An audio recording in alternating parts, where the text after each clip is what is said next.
ጓደኛዬ ምንም አልሆንኩም እንዳትለኝ ሰሞኑን የሆነ ነገር ሆኗል ምንድነው እንኮ ብሩኬ ደግሞ ምንም አልሆንኩም ነገርኩ አልሰማም ምንድነው እንኮ ንገረኝ ከፍቅር ጋር ተጣልተን ነበር እኔም ደግሞ ሊይዞኝ አልደውልም ብያለሁ እሷ ራሱ ሊይዟት ይሄው እስካሁን አልደወለች ደግሞ እንዴት እንደናፈቀችኝ ብቻ ግራ ያጋባል እና ከናፈቀች ለምን አትደውልላት ምን እኔ መቼም አልደውልም እንደዛ ከሆነ ማለት እኔ ተሸነፍኩ ማለት እኮ ነው እንደዛ ማለት ደግሞ እኔ ነኝ ጥፋተኛ ማለት ነው ቅዱሴ ፍቅር ላይ መተናነስ ግድ ነው ስለዚህ አንተ ደውልላት ነገርኩ እኮ እኔ በሞት ይሻለኛል እንጂ መቼም አልደውልም እሺ ወይ እሺ እኔ ላስታርቃችሁ አይሆንም እኔ ላኩላት እኮ ነው የሚመስለው ስለዚህ አርፈ ተቀመጥ ከቅዱስ ጋር ሰላም አይደላችሁም እንዴ ተውኝ እስኪ ያለ ከሆነ በማን እንደሚበልጥ አሳየዋለሽ ካልደወለ መቼም አልደውልም ይሁን ቆይ አልናፈቀሽም በጣም ነው ናፈቀኝ ግን ደግሞ እሱ ካልደወለ መቼም አልደውልም አይ እኔማ አቃቀብልልኝ ሲለኝ ተጣልታችኋል ብዬ የምርቃ ነው ብቻ ይቅርታ ብለ ሰጥልኝ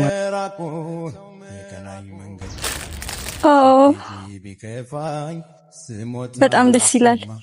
እና ግን ይቅርታ አደረክለት እንዴት አላደርግለትም በጣም ደስ ይላል በቃ አሁን የተፈጠረው ነገር ሁሉ መርሳት ነው እሱ ከሁኔታው ሳይው ድጋሜ ነገር ማስተዋወስ አይፈልግም ብቻ አንቺ ስለስጦታውም ሆነ ስለነበረው ነገር አታንሽበት ራሱ ካነሳብሽ ብቻ አውሪ ሲሄድ በኔ ስልክ አገናኝሻለሁ አድራሽን ሌላ ወሬ ግን እንዳታወሪ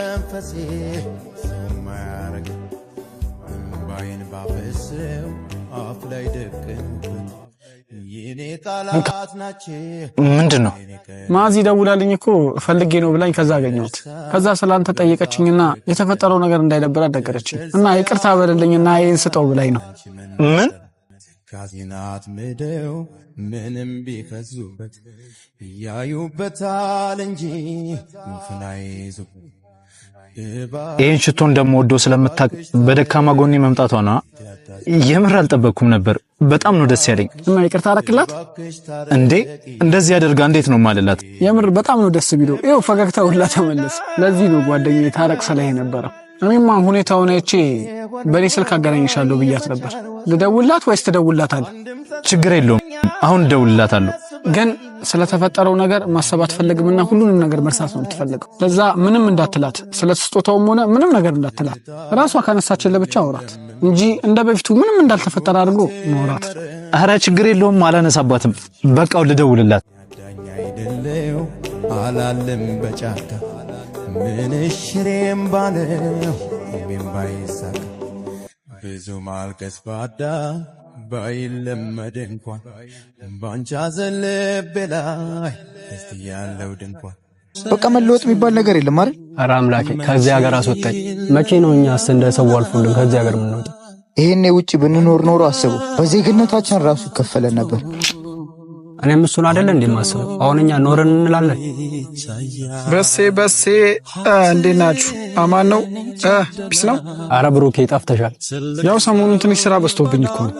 አሁንም ስራ እየሰራ ነው አልተውክም አረ አልተውኩትም ለምን ተዋል ቆይ ደሞዝ 5,000 ብር ነው እንዴት አዋጥቶ ነው የምሰራው በርግጥ ከባድ ነው ያው ከፈጣሪ ጋር የተሻለ ይሆናል ብዬ አስባለሁ ምን አራፈር እንደዚህ አትበል የፈለጋ አመት ብትሰራ በ5,000 ብር ደሞዝ ላይ ፈቀየ ያው ምንም ቢሆን ተቀምጬ የተሻለ ነገር ከመጠበቅ እየሰራው ብጠብቅ ይሻላል አረ ራስ ጉዳይ ደሞ ካንተ ጋር ማን ይከራከራል በቃ ሊድ ስራ ሰዓት ረፈደብኝ ይሄማ በጤናው አይደለም ሰው እንዴት ቅጥረኛ ሆኖ በ5,000 ብር ደሞዝ ይሰራል ዛሬ አየሩ በጣም አዛን እኔ ራሱ የሌለኔ ይጠረረብ የሆነ የሚፈለጥ ሰው እንኳን ይጥፋ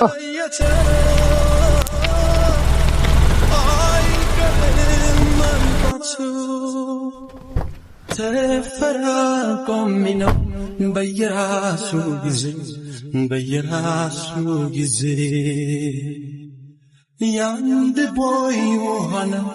ተብላና ካዜ አረ ጠፍታል ያው ስራ በደም ወጥር ያለው አረ መቼ እና አሁን ሬድ ጀምራል አረ አይደለም ገዝቼ እንዳፍ ያርግልህ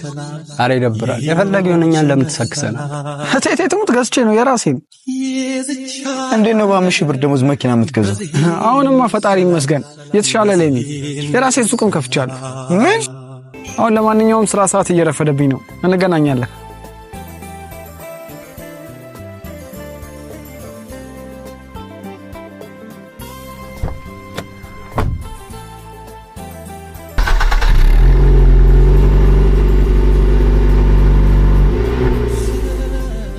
ስማ እርግጠኛ ነኝ ገድግዳ ሰርቶ ነው። የፈለገ ቢሆን በ5000 ብር ደሞዝ እንዴት 100 ዓመት ቢሰራ አይገዛም? ፋራ አድርጎ ነው የሚያስበው። ልክ ነው አሰርቶ።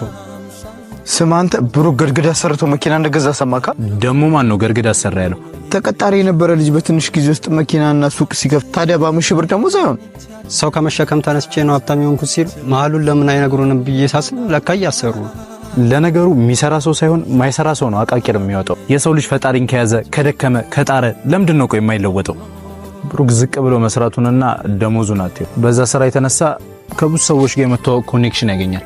በዛ ውስጥ ደግሞ ስራውን ማወቅና የተሻለ እድልም እያገኘ ትሄዳለ። ብሩክም እንደዛ ነው የሆነለት። ባንዴ ሳይሆን ነገሮች ቀስ በቀስ ነው እየተስተካከሉለት ሄዱት። በጣም እኮ ነው የሚገርመው። ሰው ሁሌ ሲያልፍለት ፈጣሪ ሰጠው ሳይሆን አሰርቶ ነው ምናምን ነው የሚባለው። አይምሮአችን ውስጥ ምቀኝነት ስላለ ነው መሰለኝ ከፈጣሪ መንገድ ይልቅ ሁሌ ሰይጣናዊ ነገር ነው ወደ ጭንቅላታችን የሚመጣው።